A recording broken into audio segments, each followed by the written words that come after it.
안녕하세요. 입시의 진심인 엄마 입마TV의 정재준입니다. 성공적 학생부 기록 방법에 대해 살펴보고자 합니다. 대학 전형은 수시 모집과 정시 모집이 있는데 수시 모집이 80% 정도로서 절대적이라고 했어요. 수시 모집은 학생부 교과와 학생부 종합이 있습니다. 학생부 교과도 결국은 학생부라는 생활기록부 안에서 드러나는 거기 때문에 학생부를, 학교 생활기록부를 또는 생기부를 어떻게 작성하느냐가 합격의 관건이라 할 수 있겠죠. 자, 우리가 보통 학생부 그러면 담임선생님하고 좋은 관계를 유지해서 담임선생님이 학생부를 잘 기록해주면 좋겠지라고 생각하는데 아닙니다. 학생부를 기록하게 만드는 컨텐츠는 학생으로부터 나옵니다.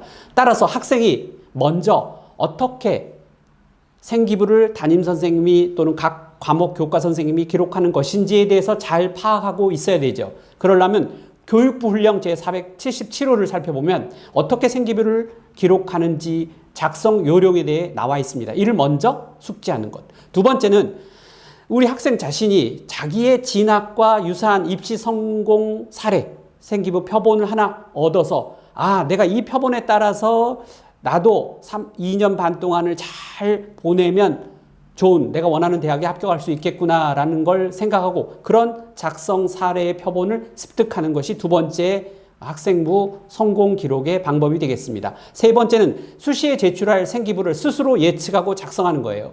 자, 첫 번째 작성 요령을 알았어요. 두 번째 그 표본을 획득했어요. 세 번째는 그와 유사하게 자기가 미리 2년, 3년을 내다보고 작성해 보는 거예요.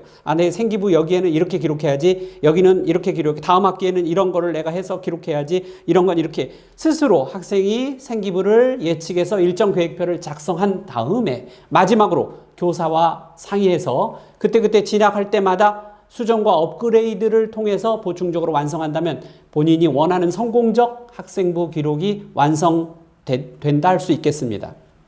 자, 그렇다면 학교 생활기록부. 학교 생활기록부 물론 종이로 제가 프린트한 거긴 하지만 이미 학교 행정 그 행정의 나이스라는 행정 정보 시스템에 들어가 있죠. 이 학교 생활기록부는 크게 8가지 유형으로 나눠볼 수 있습니다. 첫 번째가 인적, 학적 사항, 둘째가 출결 사항, 세 번째 수상 경력, 그리고 네 번째가 자격증 및 인증 취득 사항, 다섯 번째가 창의적 체험 활동 기록, 여섯 번째가 교과 활동 발달 상황, 일곱 번째가 바로 독서 활동 사항, 마지막으로 행동 특성 및 종합 의견, 이렇게 8가지 사항으로 되어 있는데요.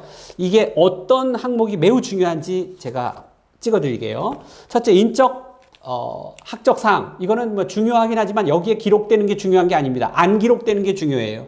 이 인적, 학적 사항은, 학적 변동, 휴학, 진학, 퇴학 또는 학폭 사건 기록 이런 것들이 들어가기 때문에 그런 내용들이 기록되는 게 좋은가요? 나쁜가요? 나쁜 거죠. 퇴학당했다, 어디로 전학 갔다, 휴학을 했다, 학폭에 기록됐다, 이런 거 안 좋은 겁니다. 따라서 1번 나와 있는 인적, 학적 사항은 중요하긴 하지만 부적으로 중요한 거다. 즉, 안 기록되는 게 좋은 것이다. 기록되면 불리한 것이다라는 거예요. 두 번째, 출결 사항.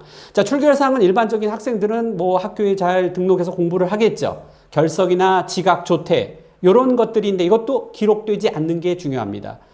결석 많이 하면 그만큼 대학에서도 이걸 확인하고 마이너스 처리하게 됐죠. 지각도 어떤 고교에서는 3번 지각하면 하나의 결석으로 인정하는 학교가 많거든요.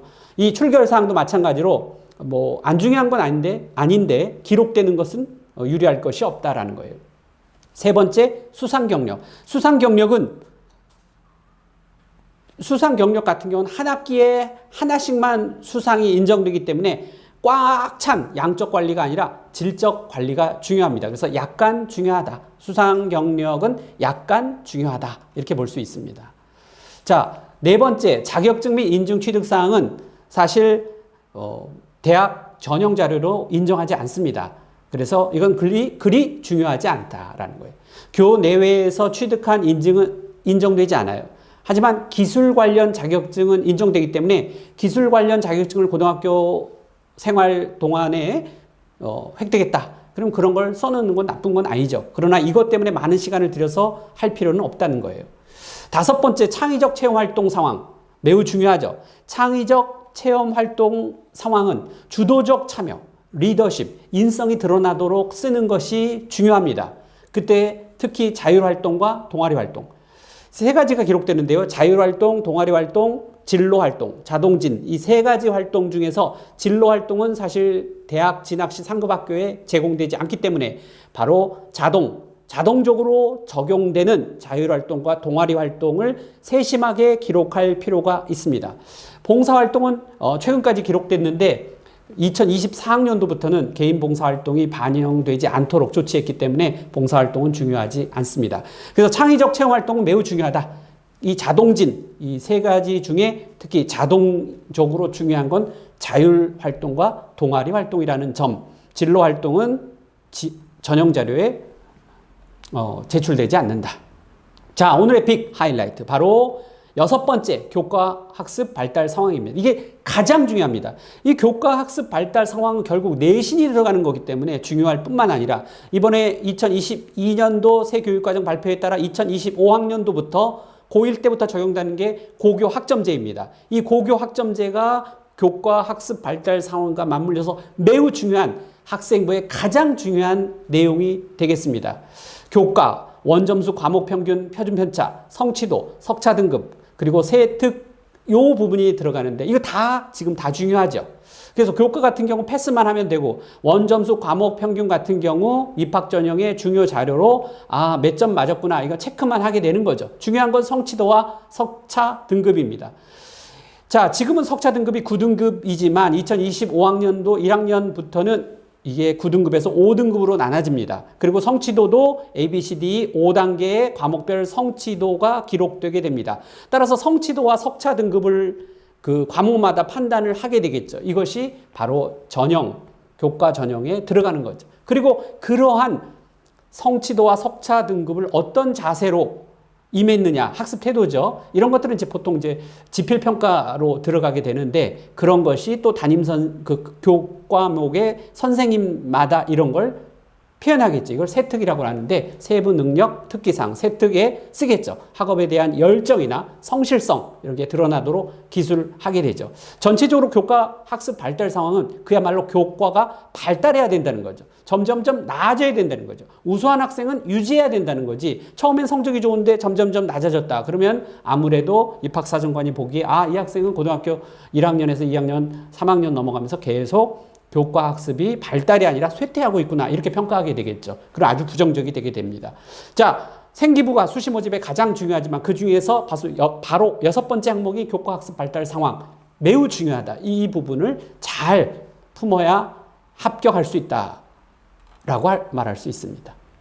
자, 그러면 우리 7번째 독서 활동 상황. 자, 독서는 일반적인 독서량을 서적에 기록할 수 있는데 사실 소주제 논문 탐구 같은 경우 이거 평가하지 않기로 했고요. 그러니까 제출할 필요가 없는 거죠. 그래서 독서 활동 상황에 대해서 있으면 쓰면 되지만 사실 이거는 대입 전형 자료로 쓰지 않는다라는 거.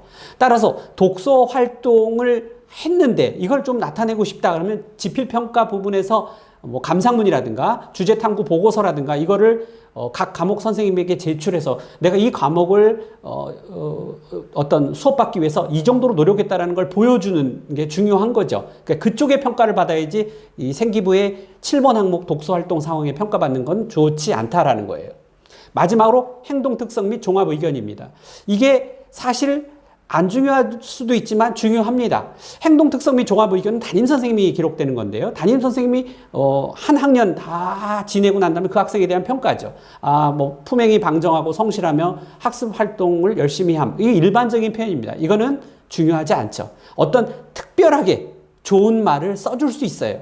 그게 바로 담임 선생님의 역할이죠.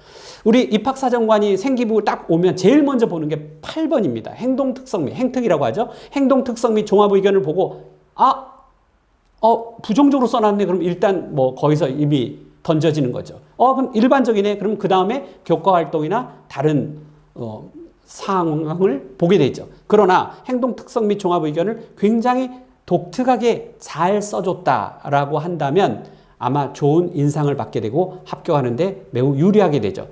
따라서 이 행특 같은 경우 마지막 번의 행특은 담임교사의 학생에 대한 주관적 평가이기 때문에 항상 담임교사와의 원만한 관계를 유지하는 게 중요합니다. 자, 우리 생기부에서 가장 중요한 건 교과 활동 발달 상황이다. 그러나 행특이 중요하다. 그리고 앞부분의 창의적 체험 활동이 그 다음으로 중요하다라는 말씀 드립니다.